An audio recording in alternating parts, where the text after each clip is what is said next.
obscene slash screamed the worship song. They weren't necessarily pastors. They don't believe Liberty to be the most conservative, like fundamentally believing in the Bible college that there is. Hello ladies, it's Aliana Keller here talking about faith, finance, and wifehood.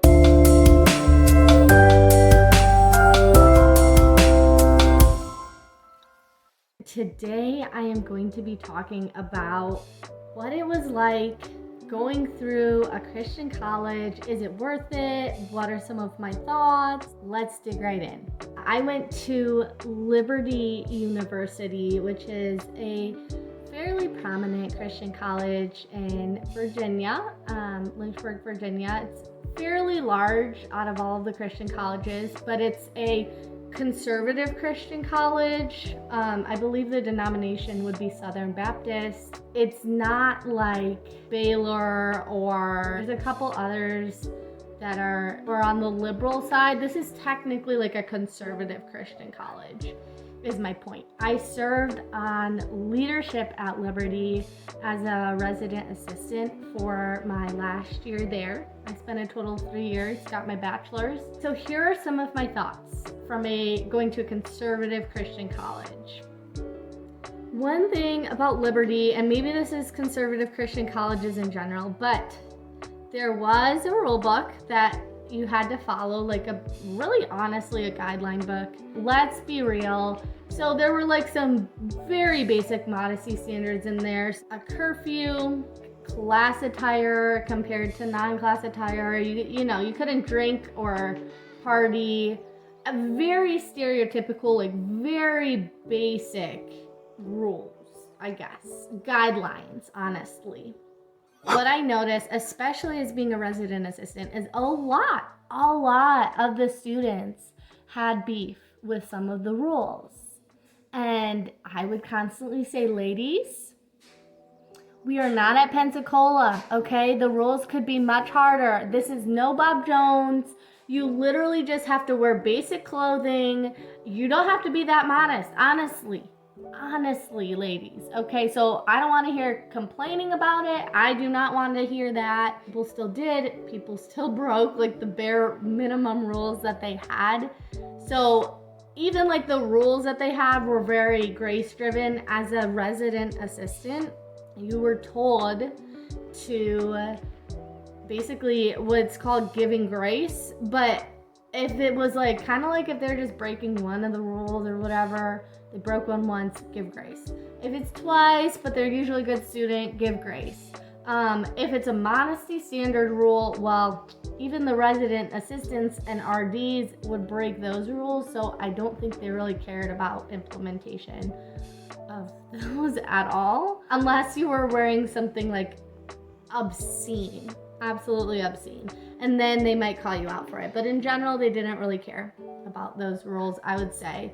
And in general, honestly, like the majority of the students never came into contact or like were ever talked to about those rules, because besides like an initial, word that was had at the beginning of the year. But other than that, I mean, most students didn't hear anything about the rules, because most students, like, they weren't going out and getting drunk. Like, they're not, like, sitting there trying to do those things. Or if they were, the RAs didn't know about it. It wasn't a very strict college compared to most conservative Christian colleges, I would say. The rules very much weren't enforced compared to what they could have been. So I do think there was a lot of beef about that in my opinion was unwarranted, because I'm like, okay, this is like super basic. The only thing maybe that was a little bit out there is curfew was 12 o'clock midnight, which I'm the type of person who likes to go to bed at 10.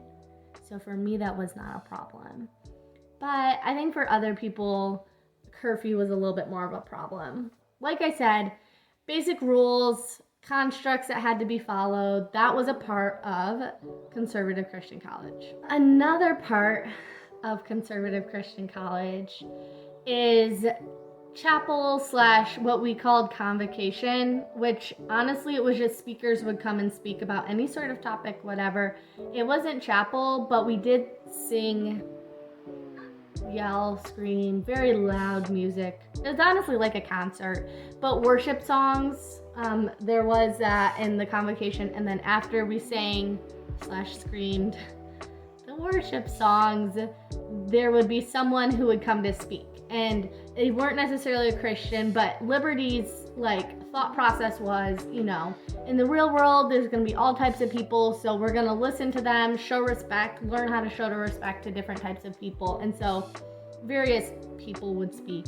They weren't necessarily pastors, they could be business owners, they could be from any walk of life. It was kind of just like a conversation that they would be having from the podium. And that was only twice a week, and it was required for certain people, but there were exceptions. You could definitely get an exception for that.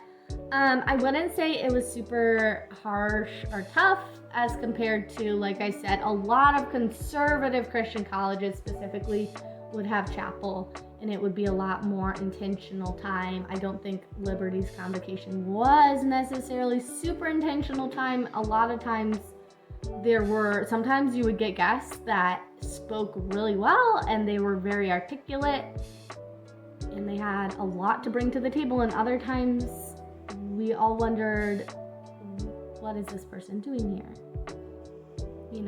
I think that that's kind of an aspect of conservative Christian college. Overall, would I call my time there worth it? Do I suggest it for other people? I would say one thing that I think is super beneficial about going to a conservative Christian college, I will put a little asterisk in here. Asterisk. This specific college was called a conservative Christian college.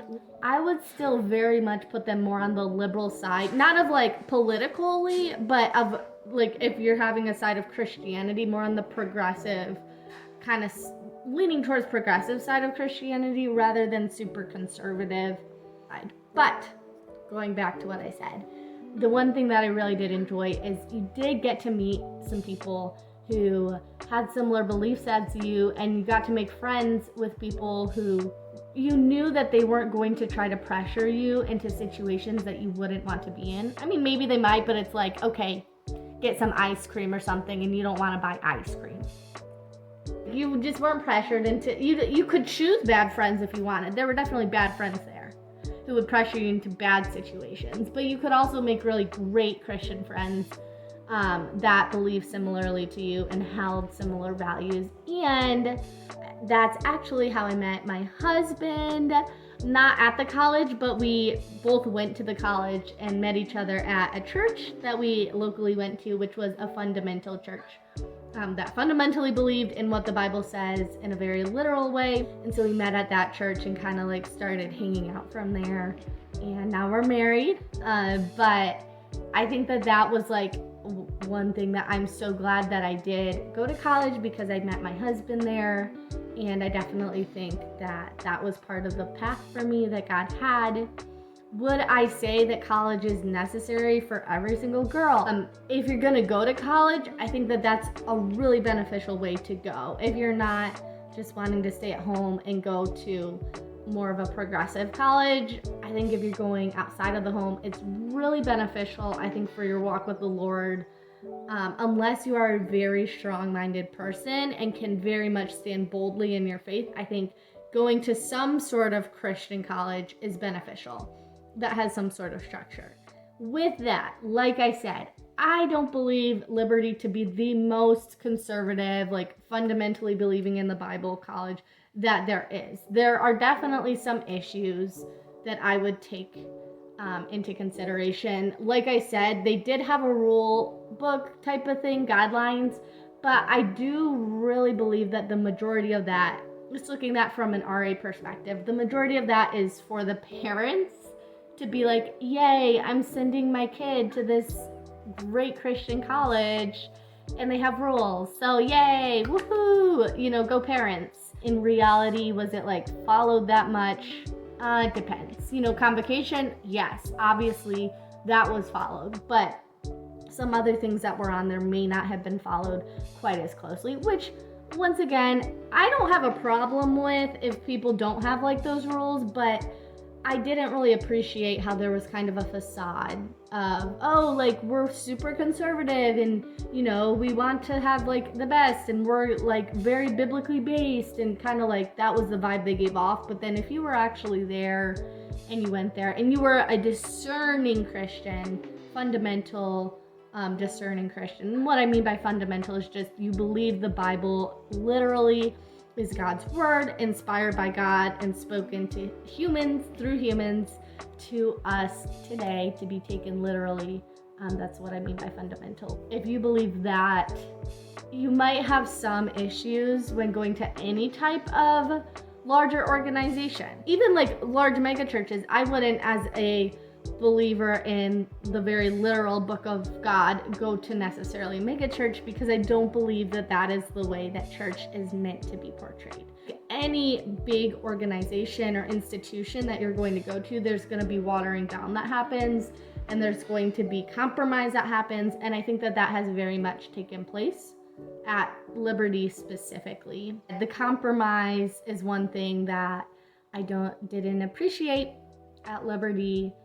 However, I did meet my husband there. I met a lot of great Christian friends there, and I don't regret my time going. I know that I have a degree and that will be able to be something good to fall back on. I will, however, say another factor into maybe more of a negative connotation. I don't know if this is negative to you or not, but to me it was just something that is maybe just a slight pet peeve type of deal. But there was this like stereotype that, oh my goodness, like you go to Liberty and ring by spring. In my mind, I thought that meant freshman year, but I think most people just generically mean it to mean like you get engaged in college and get married right after, or like in college. I honestly took a poll on my like personal Instagram with a lot of people who follow me from Liberty, and the majority of them, did not get engaged in college. They were not there for a marriage. Like, they were there for their career. They were very career driven.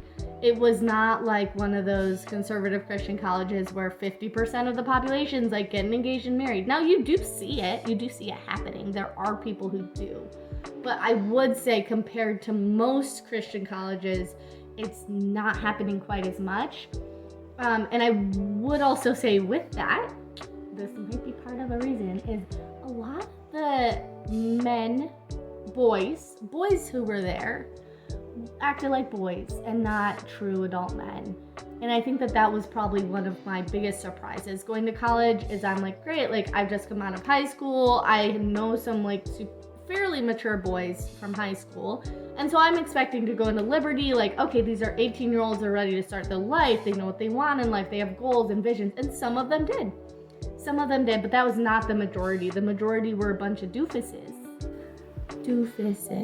I'm not saying like go to college to get married, like don't necessarily do that. But if you're going to choose a college and a desire in your heart is marriage, like I would probably not choose one like Liberty, where it's, like I said, a little bit more on that progressive scale, because you're gonna get a lot of progressive doofuses, a lot of them, and a lot of people who don't hold to the traditional values. And I will say that is something, I was probably the only person, I was a financial planning major, I was probably the only person in my degree. I knew several people. I knew people in the year ahead of me. I knew people in my year. I knew people in the year behind me. I think I even knew people like 2 behind me.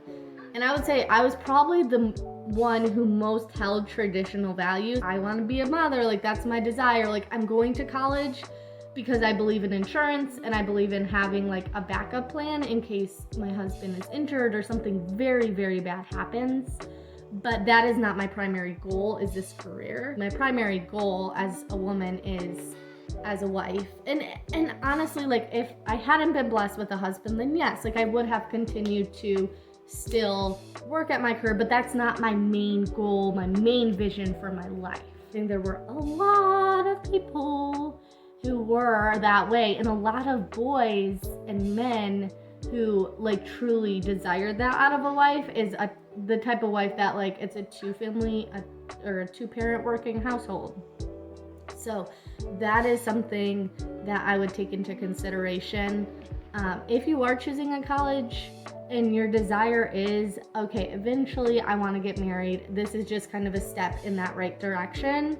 I would try to find a very conservative college for that, that's going to hold those traditional values, because even the professors and like people who had like wives who stayed at home themselves were almost against it. They weren't completely against it, but they weren't necessarily supportive of it. And I don't think they really took into consideration a lot of biblical value. Like, there wasn't a ton of value placed on that. Kind of like, oh, those crazy girls who want to get married and have kids, like, they're crazy. They're the weird ones. Like, let's go with this kind of worldly ideology and continue building a career, which makes sense because you are at a college, so people are there for their careers. But with a conservative Christian college, you kind of just assume that there's going to be more ladies who are there more as an insurance plan. I want to have this degree in the background. I believe in education. I think education's important, but ultimately, like, I want to get married and have kids and like follow that path for my life. Overall, what would I say to someone who's considering going to college as a woman and they desire to have marriage and family at their priority? What would I say to them? Here's what I would say. If you feel like you're in a relationship or you feel like you don't want to pursue a career, you do not have to feel like you need to go to college to be a successful person. You will easily fall into the trap at college that, oh, in order to be successful, I have to do this. And there will be ways in which you compromise that you might not be anticipating. If you are very strong and bold and you're like, yes, I want to be a wife and mother, but I do think this education would be helpful for me in that role. I studied financial planning. That's very beneficial for being a wife and a mother. My sister is studying nursing. Like, that's very beneficial education to have to be a wife and a mother. And so I don't think it's wrong for people to pursue college. You don't need to like completely eliminate that, because for some people, they truly do need that education. If you're someone who have been able to get a job and find a way to make a reasonable living for yourself, going in a different way, like some sort of trade, go for it. Like, don't feel pressured that you have to go to college just because everyone else is. I've known several ladies who they didn't go to college and they've now gotten married and they're having kids now because like that was their whole goal anyways. And if they had gone to college, it probably would have pushed that time schedule out way further. And who knows if they'd even be married to the men that they're married to now or at this time period. I would say take it into consideration for yourself. Give yourself some grace. Really think about it deeply and don't just make a decision based on what culture is telling you to do. If you liked this chat with me about conservative Christian college and what I think about them, be sure to follow along, subscribe. Subscribe's the right word, right? Press that like button. Go ahead and smash it. Or maybe send it to a friend or something. Encourage a friend to check my content out. I also have an Instagram at homemaker.finance.wife. And I share a lot of fun stuff on there. All sorts of faith, finance, and wifehood. I hope you guys have a blessed day.